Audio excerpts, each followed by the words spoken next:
Nous accueillons maintenant Philippe sur l'antenne d'Europe 1. Bonsoir Philippe. Bonsoir Olivier. Bonsoir. D'où nous appelez-vous et quel âge avez-vous Philippe? Alors je vous appelle de Mur-et-Régnier, c'est une petite commune au sud d'Angers, Oui, quelques kilomètres, et j'ai 40 ans. très bien. Voilà.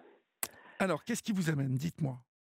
Alors ce qui m'amène en fait, c'est le sujet du notariat essentiellement. Si vous voulez, en fait, j'ai acheté une maison en janvier 2021 qui comportait, qui comporte actuellement des vices cachés. D'accord. En fait, avant cette vente, si vous voulez, si vous voulez, c'est un notaire qui a été mandaté pour cette vente immobilière. Donc, il a agi à la fois en tant que notaire et à la fois en tant que, on va dire, agent immobilier. J'avais également mon propre notaire pour m'assister dans cette vente. Et en fait, avant la vente, j'avais demandé des informations sur des plans de réseau dans un chemin en indivision avec d'autres maisons. Et je n'ai jamais eu cette réponse. Les réponses que je demandais. Euh, sur l'initiative de mon propre notaire, elle avait annulé une première fois la signature de l'acte authentique. Et puis, entre-temps, si vous voulez, le notaire des vendeurs m'a fait un courrier pour me dire que si je ne me présentais pas à la vente, j'avais des pénalités de 10%. Mhm. Comme ça se fait habituellement en fait, hein. Et donc, si vous voulez, et là, ma notaire n'a pas demandé à repousser la vente immobilière. Et la veille de cette signature, elle m'envoie un plan de cadastre à la place des plans de réseau que je demandais. Donc, si vous voulez, on a été à la signature, on a été à la signature, les vendeurs, les deux notaires et puis moi-même. Et pendant la signature, j'ai appris de manière orale que en fait, il s'agissait, j'achetais en fait un hangar un hangar professionnel qui avait été réhabilité en maison. D'accord. Voilà, donc bon bah déjà petite surprise, mais j'avais vu la maison à deux reprises, je savais qu'elle était un peu dans son jus, elle avait quelques années. Je l'ai achetée, je crois que c'était 85 000. Et là où c'est intéressant, c'est que le notaire des vendeurs a pris 14 000 euros d'honoraires de négociation. C'est-à-dire qu'en fait, quand on fait le calcul, en gros, ça représente 16% de marge. Alors il faut pas confondre, si vous voulez, les frais de notaire, pour ceux qui connaissent pas trop, il faut pas confondre les frais de notaire et les frais de négociation. C'est-à-dire le frais de notaire, c'est ce que tout le monde paye quand on achète un bien. Les frais de négociation, c'est entre guillemets comment dire, c'est ce qu'on appelle d'agent immobilier, quoi. Vous voyez. D'accord. Donc il a pris 14 000 euros d'honoraires pour me faire cette vente. Donc on a quand même signé. Ma notaire n'a pas jugé utile de faire ce qu'on appelle un PV de difficulté. C'est-à-dire que normalement, alors tout ce que je vous dis là, en fait, je l'ai découvert plus tard, hein. Sur le coup, je n'y connaissais strictement rien. J'étais comme la majorité des Français. J'avais aucune connaissance de ce milieu-là. Donc, en fait, j'apprendrai plus tard qu'elle aurait dû faire ce qu'on appelle un PV de difficulté, c'est-à-dire on aurait dû aller à la vente, dire qu'on n'avait pas les informations que je demandais et que de fait, on ne signerait pas tant tant qu'on n'avait pas les informations. D'accord. Donc, j'ai quand même signé cet achat. Et dès le lendemain de la vente, en fait, j'ai constaté qu'il y avait un réseau d'assainissement qui était bouché. Donc j'en ai informé ma notaire qui m'a dit effectivement que les vendeurs en fait devaient être un peu responsables devaient connaître le problème. Et donc bref, les vendeurs ont fait déboucher le réseau assez vite, etc. Et en fait, quelques temps après, si vous voulez, c'est une maison que j'habitais pas. Donc, moi, j'avais bien nettoyé le regard d'évacuation, etc. Et puis, quelques jours après, je re-regarde par curiosité. Et là, je revois des eaux usées. Donc, en fait, j'ai compris que cette maison, finalement, était reliée sur une autre maison en bout de chemin. Et en fait, alors j'ai demandé, je me suis rapproché de la mairie de ma commune pour avoir un peu les plans de construire, etc. Et là, je me suis rendu compte que la personne, si vous voulez, j'ai acheté aux deux enfants suite au décès de leur papa. Et je me suis rendu compte que leur papa, en fait, avait tout rebricolé ce fameux hangar lui-même, sans aucun permis de construire à l'époque, sans aucun permis de modification de destination. Et il avait même été menacé lui-même d'aller en justice s'il ne se mettait pas aux normes. Donc là, j'ai cherché à me rapprocher des notaires pour leur dire que j'avais constaté un problème qui n'était pas mentionné dans l'acte de vente, une servitude. Oui. Et le notaire des vendeurs, donc lui, ne m'a jamais répondu. J'ai envoyé un premier mail, j'ai attendu 8 jours, j'ai envoyé un second mail, pas de nouvelles. J'ai envoyé un recommandé, pas de nouvelles. Bon, ma notaire m'a répondu la première fois en fait que les vendeurs devaient être au courant, mais qu'elle allait se rapprocher de son confrère. Et après, j'ai jamais eu de nouvelles. Donc, j'ai fait entre guillemets ce qu'on dit à chaque client du notariat, c'est-à-dire on leur dit adressez-vous à la chambre des notaires. Alors là, je m'adresse à la chambre des notaires pour leur dire que le notaire des vendeurs ne répondait pas à mes sollicitations suite à cette vente. Et si vous voulez, à la base, je faisais une confusion entre la chambre des notaires et le médiateur des notaires. Et du coup, donc la chambre m'a demandé à qui je souhaitais m'adresser. Donc j'ai dit je souhaite m'adresser à la chambre puisqu'il s'agit d'un manquement disciplinaire de ce notaire, puisqu'en fait, les notaires ont une obligation de vous répondre. Et la chambre m'a orienté vers le médiateur du notariat. Très vite, en fait, quand j'ai constaté qu'il commençait à y avoir des problèmes, j'ai regardé un petit peu plus autour de ce médiateur du notariat. Le rapport annuel de l'année précédente indiquait que 56% des demandes que l'on fait à un notaire, enfin au médiateur, n'aboutissent pas parce que les notaires ne vous répondent pas. Et si vous voulez, moi je suis quelqu'un, je connaissais rien à la profession, mais je m'intéresse à beaucoup de choses. Donc j'ai creusé petit à petit toutes ces problématiques. Et puis j'ai tenté vraiment de solliciter la chambre en leur disant mais non, le médiateur ça va être du temps de perdu, il y a bien un problème avec ce notaire-là, etc. Donc voilà, alors j'ai insisté, il a fallu attendre les délais de 3 mois du médiateur pour au final qu'ils me disent que les deux notaires refusaient une médiation. Donc à force d'insister, j'ai réussi à passer devant les assureurs de la profession. Les assureurs m'ont répondu, en fait, n'ont pas voulu payer le préjudice en me disant que les notaires n'avaient pas été informés d'une volonté de ma part de vendre un terrain, ce qui était totalement faux. Et même j'ai 2 ou 3 mails dans lesquels je disais que je souhaitais avoir ces plans de réseau dans l'éventualité d'une revente, peut-être, mais ce n'était pas une certitude. Donc voilà, on va la faire un petit peu court. Hein. Et moi, j'ai continué, si vous voulez, par rapport à ça.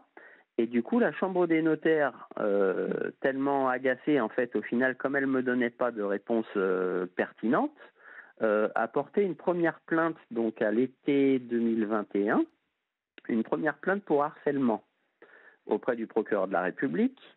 Donc, moi, j'avais jamais eu aucun problème avec la justice jusqu'à tout ça. Et en fait, j'avais encore, entre guillemets, la peur de l'uniforme, quoi. Donc, face à un gendarme, on est un peu... voilà, on se sent petit, quoi. Ouais. Et donc j'ai dû m'engager, si vous voulez, pour qu'il n'y ait pas de poursuite, etc., à arrêter de solliciter la chambre des notaires. Donc je l'ai fait un petit peu de manière, comment dire, à reculons, mais je l'ai fait quand même. C'était l'autorité qui me l'imposait, si vous voulez.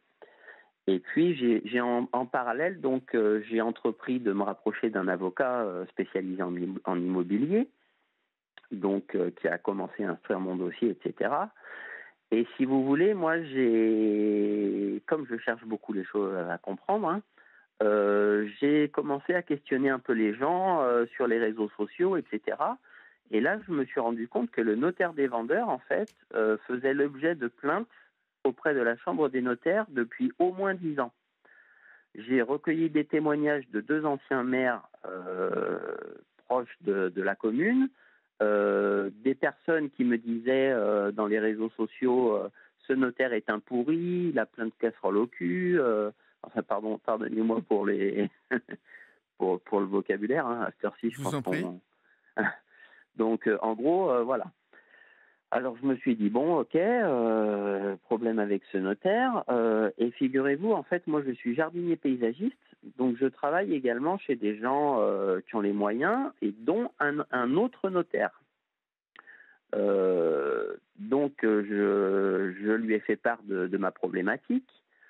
Il a accepté de m'entendre dans son étude. Et moi, comme j'avais déjà eu cette plainte dans laquelle j'avais dû m'engager de ne plus harceler les notaires, je m'étais dit, je vais quand même prendre une précaution, je vais y aller avec un enregistreur dans ma poche.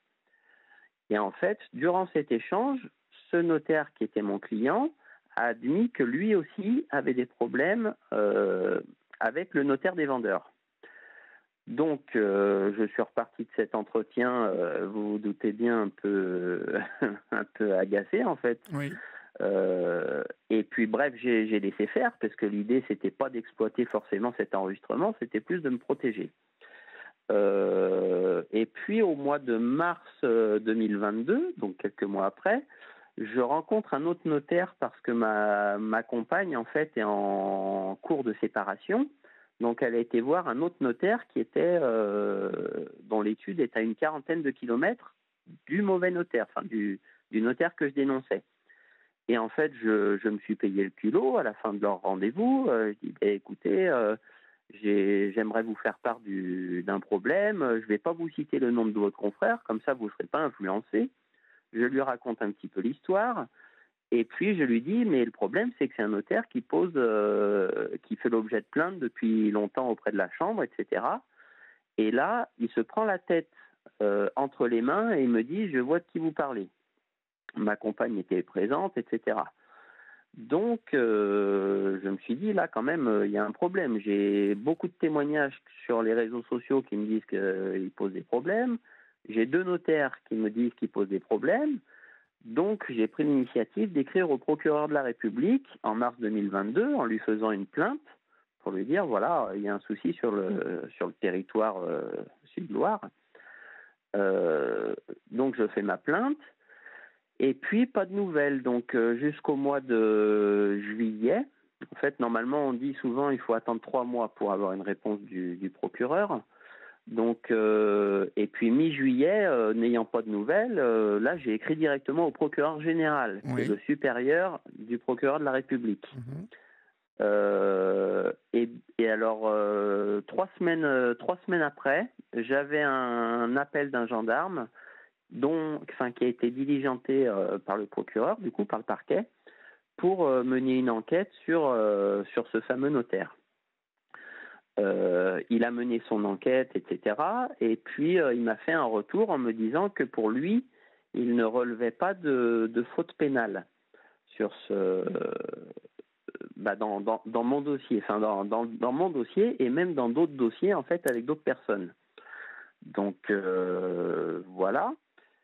Moi, en parallèle, si vous voulez, donc ça, il m'a fait ce compte rendu au mois d'octobre-novembre. Comme en parallèle, j'avais également ma procédure judiciaire qui commençait à être mise en place avec l'avocat dans le cadre d'un référé expertise. Je suis resté un peu dans le flou par rapport à cette histoire, parce que si vous voulez, il y a un peu 2 histoires en une. C'est-à-dire que j'ai mon histoire personnelle qui relève du tribunal civil, puisqu'en gros, mon avocat a fait une assignation contre les deux notaires et contre les deux vendeurs, mais ça ne résout pas les problèmes qui, pour moi, relèvent plutôt du pénal, puisque, en gros, alors je me suis également formé un peu au droit avec tout ça, et moi, quand je regarde des chefs d'inculpation, que ce soit de l'escroquerie ou que ce soit de l'extorsion, on a quand même beaucoup d'éléments qui correspondent. Donc j'ai continué un peu à chercher, à gratter, voilà, et je suis tombé sur un rapport de l'Inspection générale de la justice qui en 2020, en octobre 2020, pointe du doigt en fait la faiblesse du nombre de sanctions des chambres des notaires, l'entre-soi, comment dire, le but, si vous voulez, de toujours préserver l'image de la profession devant avant tout être préservée, etc. Et dans ce même rapport de l'inspection de la justice, il nous dit également que les enquêtes sont en fonction de l'appétence personnelle des magistrats.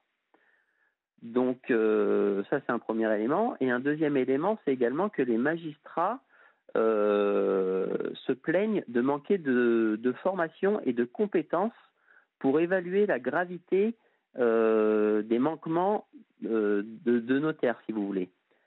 Et ça, c'est un rapport qui n'est connu de personne dans la société, en fait. Hein.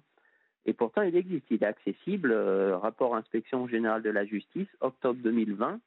Vous le trouverez sur Internet.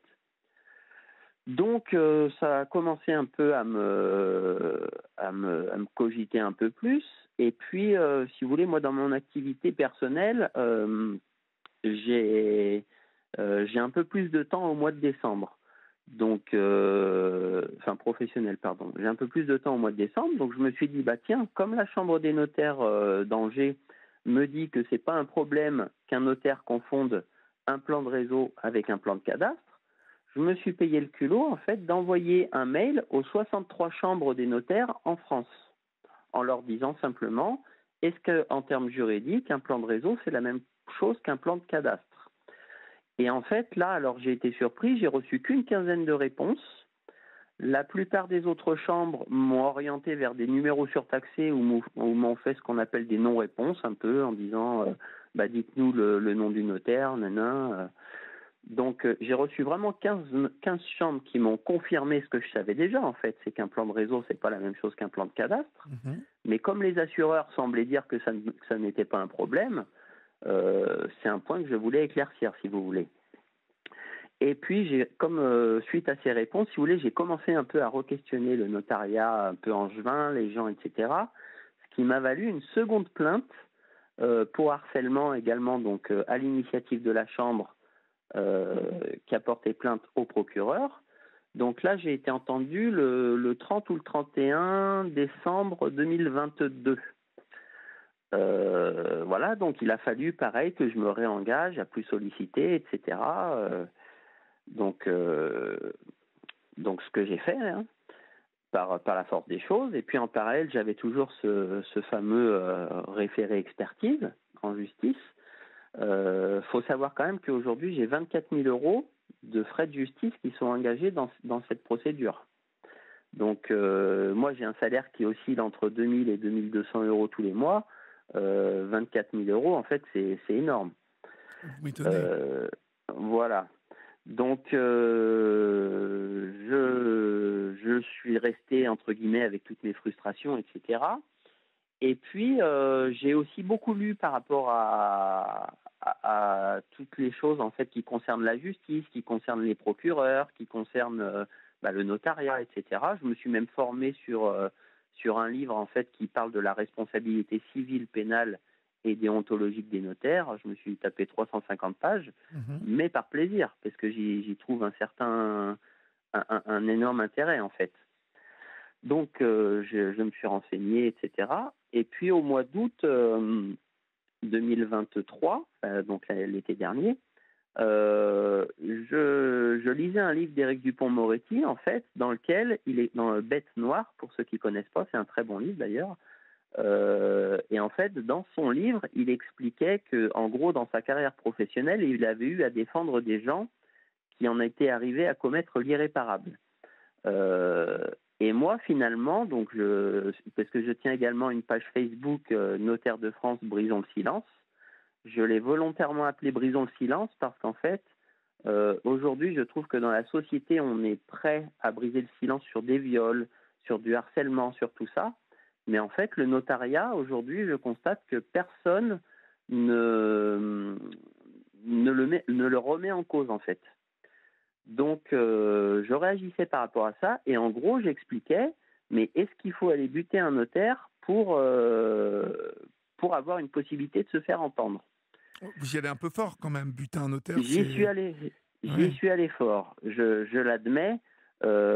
J'étais dans une démarche, si vous voulez, un peu provocante, mais en même temps, c'est-à-dire que j'ai cumulé énormément de courriers, etc., que ce soit auprès des autorités judiciaires, auprès des députés, etc.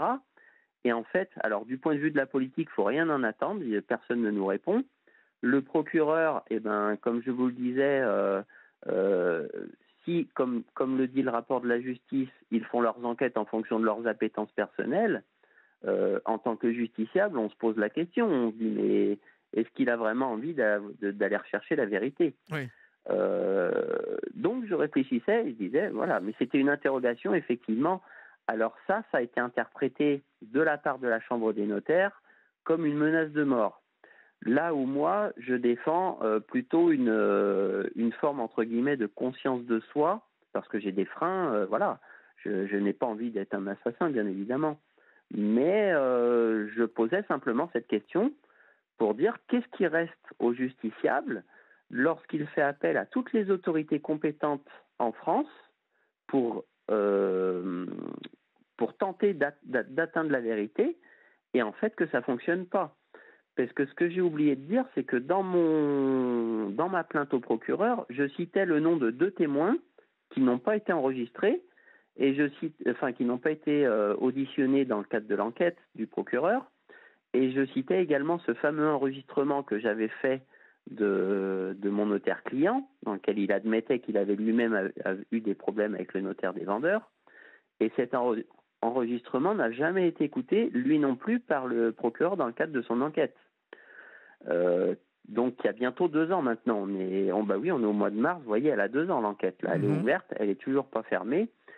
Donc voilà. Et en fait, ces fameux propos que j'ai tenus, bah, sur le coup, si vous voulez, il n'y a pas eu de réaction. Et en fait, ce qui a déclenché, je pense, parce qu'après j'ai été mis en garde à vue début septembre, ce qui a déclenché ça, je pense, c'est qu'en fait, il y a eu une course dans une commune voisine dans laquelle il y a un notaire. Et en fait, la Chambre des notaires était sponsor de cette course.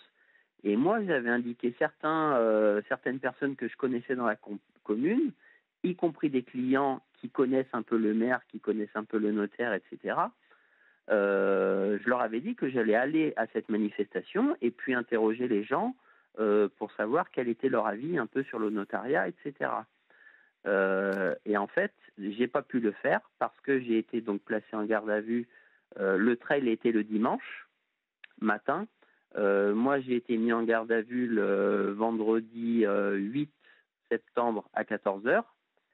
Et en fait, alors une garde à vue, normalement, on vous garde 24 heures et ensuite on demande au procureur ce qu'il compte faire, s'il reprolonge ou pas.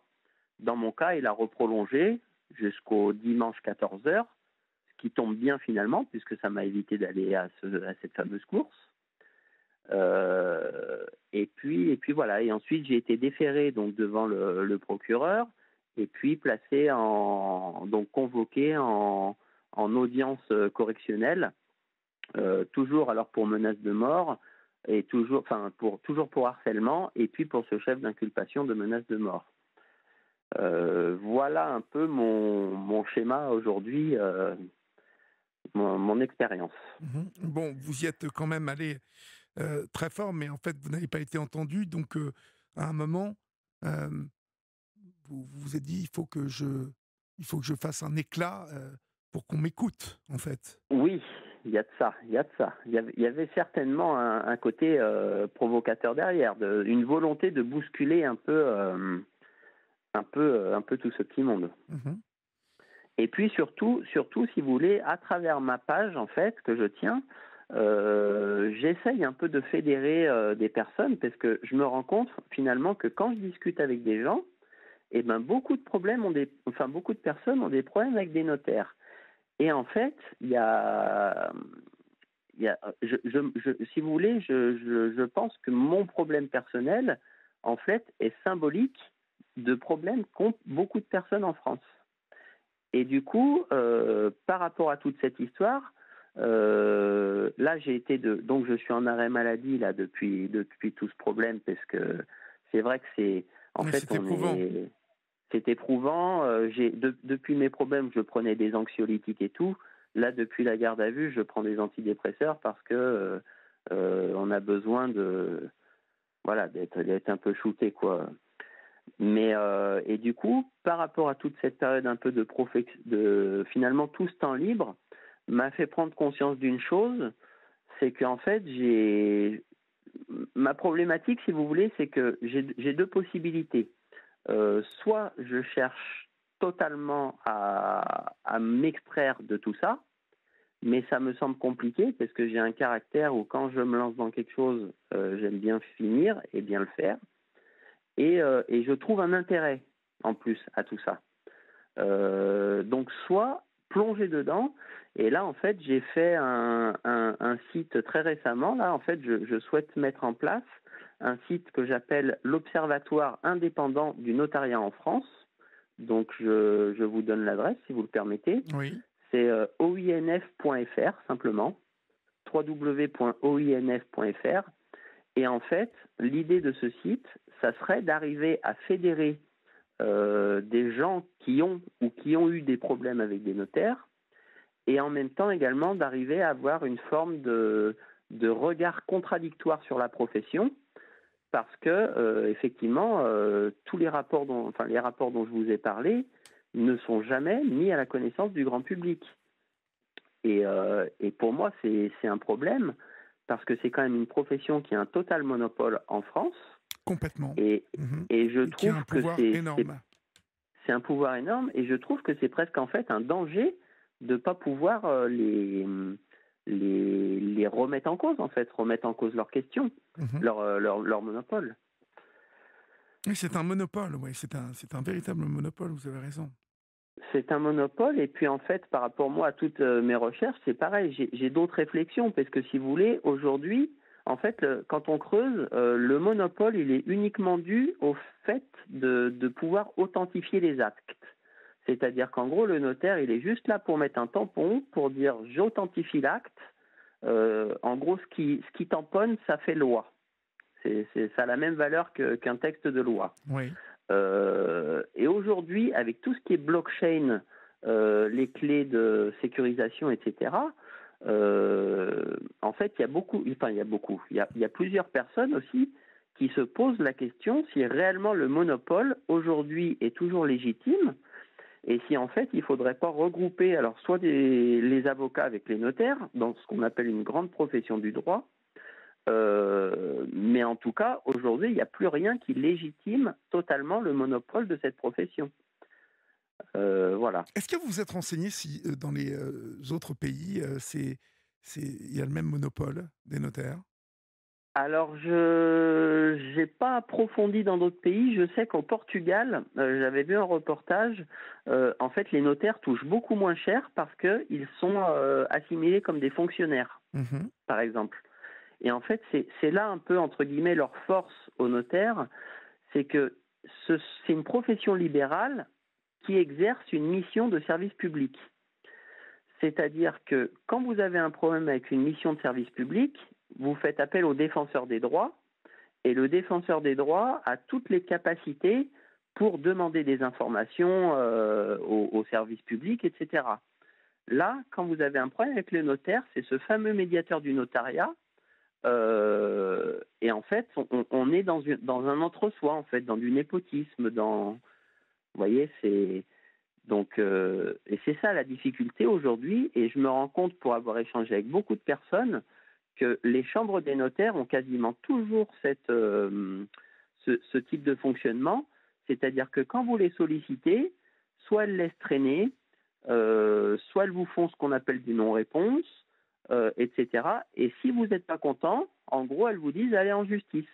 Tout en sachant que la justice, financièrement, je vous ai dit, dans mon cas, moi, c'est 24 000 euros, parce que j'ai eu 2 expertises judiciaires, j'ai des prêts bancaires, etc., qui courent, etc., vous voyez. Mmh. Donc, en fait, il y a une forme de, comment dire, alors, c'est pas de l'intimidation, mais de résignation, si vous voulez. Oui. En fait, je pense que dans ces pratiques-là, il y a une volonté de dire, soit vous êtes suffisamment fort, vous êtes prêt à aller pendant, parce qu'une procédure judiciaire, c'est minimum 3-4 ans, et ça peut être 6-7 ans si ça va en cours de cassation. Donc ça veut dire que pendant 4 ans ou 6-7 ans, votre vie, elle est entre parenthèses, en fait. Hein, vous vivez que pour ça. Hein. Oui. Et j'avais lu une fois un extrait qui m'avait bien plu, c'était en gros la justice, tout le monde y croit jusqu'à y être confronté un jour.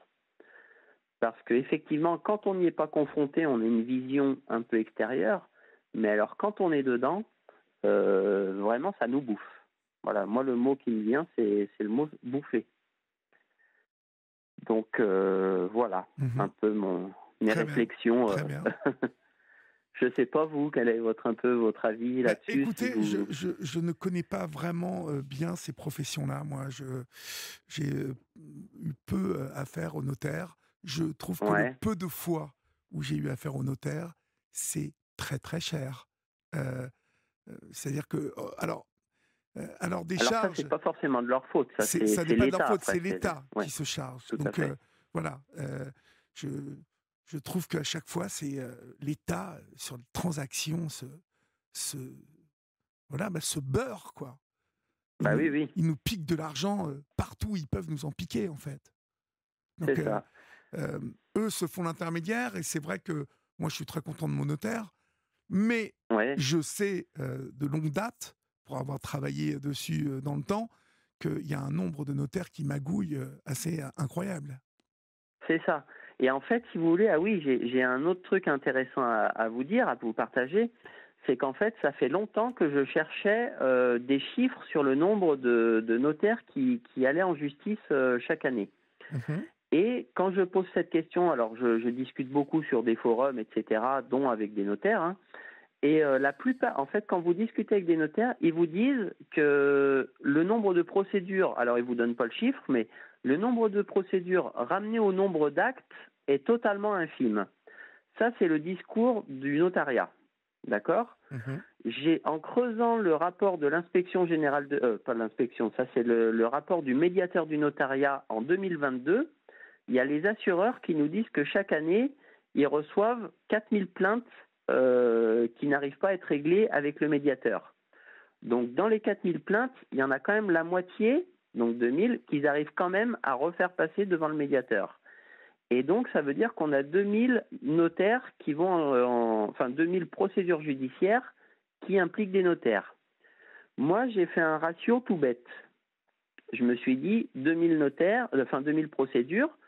J'ai fait le ratio par rapport au nombre d'études notariales en France. Ça représente 28,73% des études notariales qui ont une procédure chaque année. J'ai fait ce même ratio de 2000 procédures sur le nombre de notaires. Ils sont 16 000, je crois. Oui. Ouais. En gros, ça veut dire que vous avez 16,50% des notaires qui auraient une procédure chaque année. Et enfin, quand on fait un ratio beaucoup plus simple, 2000 procédures, c'est simplement 164 procédures judiciaires tous les mois dans un tribunal français. Oui. Donc voilà. Est-ce, est-ce que, voilà, ça c'est criant et c'est parlant. Allô? Ah, bah, on a été coupé par Philippe, je ne 164 procédures, est-ce que c'est un chiffre normal, entendable ou pas? Parce que si vous voulez, ces chiffres-là, ils permettent quoi? Alors ça, c'est pour ça que je vous dis c'est des chiffres bruts, parce que c'est pas la réalité. Peut-être que vous allez avoir un notaire qui va avoir 3 procédures, oui. et vous aurez 3 autres notaires qui n'en auront pas. Mais ça veut dire surtout que les instances notariales, elles devraient être en capacité de pouvoir nous dire quels sont les notaires qui ont plus de notaires de procédures que les autres. Mhm. Vous comprenez? Oui, oui. Et ça, aujourd'hui, il y a une totale omerta sur ces chiffres, voilà. Moi, j'aimerais, par exemple, si j'avais la possibilité d'être entendu par les pouvoirs publics ou même les instances notariales, si elles avaient cette intelligence de vouloir dialoguer de manière constructive, j'aimerais leur proposer qu'effectivement, elles soient transparentes sur le nombre de procédures judiciaires par notaire, par exemple. Oui. Vous voyez? Et procédure judiciaire ne veut pas dire qu'ils sont condamnés, hein, attention. Mais c'est juste qu'ils vont en justice. Voilà. Et ça me questionne également sur d'autres choses, c'est-à-dire quand vous avez par exemple les magistrats qui font des tribunes pour dire, vous vous rappelez, il y a 2-3 ans, là, ils avaient fait une tribune dans Le Monde pour dire que en fait, il manquait de moyens financiers et puis de moyens humains. Eh ben, je me dis effectivement, quand des magistrats, des juges sont occupés à juger d'autres professionnels du droit, peut-être que ça pose aussi un problème, vous voyez. Ben, Parce oui, que finalement, tout le monde se serre les coudes, donc ça ne peut pas être. Oui, non, c'est pas très sain en fait. Il peut y avoir des conflits d'intérêts ou des rencontres entre gens qui sont dans les mêmes corporations. Mais écoutez, tout ça est très technique, donc je vous remercie déjà Philippe pour votre intervention ce soir sur l'antenne d'Europe 1. Et puis bien évidemment, si vous voulez vous renseigner sur toutes ces choses de notaire, vous nous appelez et on vous mettra en contact avec Philippe. Bonsoir Philippe.